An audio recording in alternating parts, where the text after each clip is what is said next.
All right, I'm making this video on the going under the assumption that we are going to have issues with the conference features.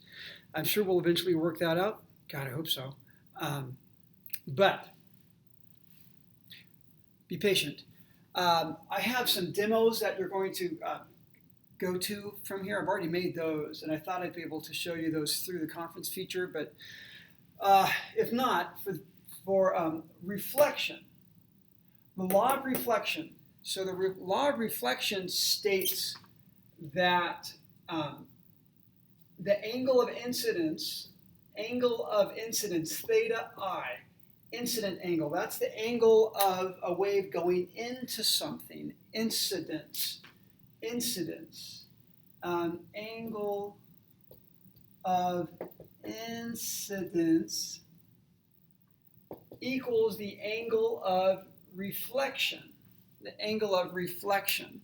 Okay, so I would like you to pause or just stop this video right now and then go off and watch the video that I have on the Law of Reflection Lab. I just did a demo for you.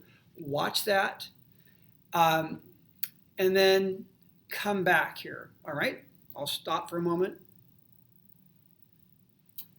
Okay, I'm assuming you watched that first video. The next thing I want you to look at is the difference between diffuse reflection and specular reflection. I've already made that video, and it's really pretty boring, and I'm just I have a webcam, not my webcam, my document camera looking at the textbook. But diffuse reflection is when light light always obeys the law of reflection. And when it strikes something like this whiteboard, when you look at this, you don't see your image. I hope not. When you look at me, you don't see your image. I'm sure you're grateful for that. Light hits me, hits the whiteboard, and scatters all over the place. That's diffuse reflection. When light hits a mirrored surface, it's incredibly smooth, a mirrored surface, and the light all reflects in the same direction. Again, watch it now. So this is a mirror. This is a reflection from a mirror. This is a reflection from something else, like a book. You're reading a book. You don't see yourself in a book, at least not physically. You might metaphorically, but you don't see yourself in my hand. This is all diffuse reflection.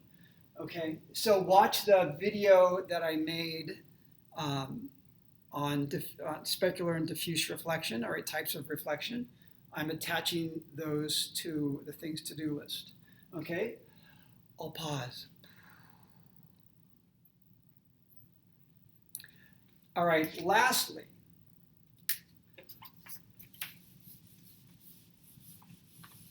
I want to talk about retroreflection.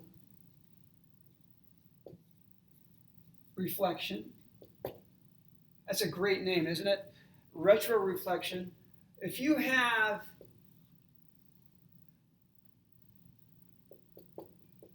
this is how I draw mirrors, all right? So this is the non-shiny side, and here's the shiny side. If you have these two mirrors that are at right angles to each other, I unfortunately put away my demo. I actually demoed this really quickly in one of the videos.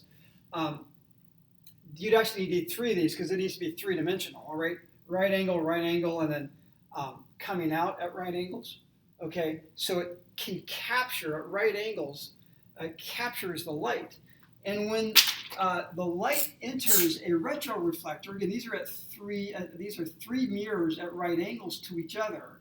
And we can also do this with prisms. So when the light comes in, let's just say that comes in at 70 degrees. There's an incident light where it comes in and strikes the mirror at that point at 70 degrees to the normal. Well, it's going to obey the law of reflection and come out here at 70 degrees, and it's traveling this way now. Okay, so now it strikes this second mirror right here, and if that's 70 degrees, this has to be 20 degrees. Sorry, you can't read that, but it has to be 20 because they have to add up to 180, right? 90, because it's all retroreflection occurs when the mirrors are at 90 degrees to each other, right angles to each other. That's super important. So if that's 90, then these have to add up to 90 also to add up to 180 total, right? So anyhow, if that's 70, that's 20. That means that law of reflection, this goes off at 20 right here. So that's 70, that must be 20 because they have to add up to 90. If that's 70, that has to be 20. If that's 20, that must be 70. If that's 70, that must be 20. Okay, so these are all complementary angles. So if that's 70, if that's 20, this must be 70. Let me say that again because that didn't come up very well. So I made this up. The incoming ray is at 70 degrees to the normal. If that's 70 degrees, that must be 20 because they have to add up to 90, right? The normal is, by definition, 90 degrees. Well, if that's 70, that's got to be 70 because that's the law of reflection.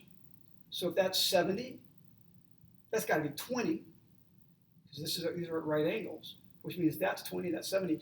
The whole point here is that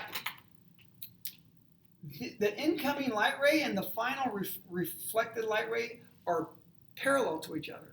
So they are 180 degrees different. 70 plus 70 is 140, plus 20 plus 20 is 180. This is 180 degrees different from that one.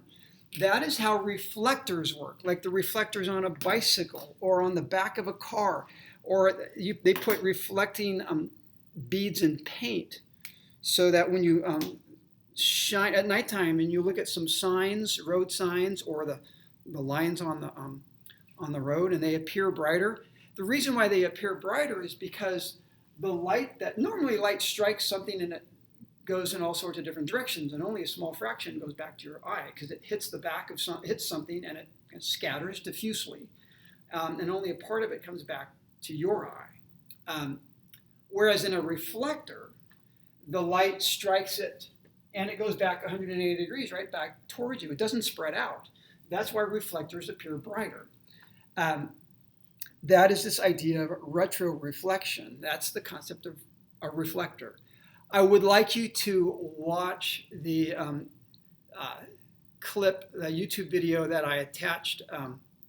It is a Mythbusters clip about proving that people actually went to the moon, because there are people that don't believe we went to the moon. But we actually put retroreflectors on the moon during the Apollo missions. It's one of the ways we keep tabs on the moon, which I think is kind of cool.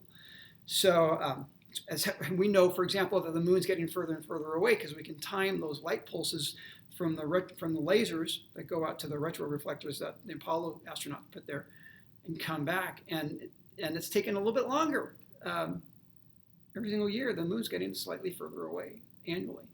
It's kind of cool. So you have homework that is based on all this stuff. It's just questions 1 through 5 on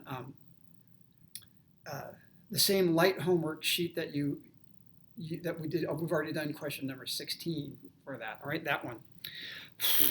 All right. Bye, everybody. Miss you.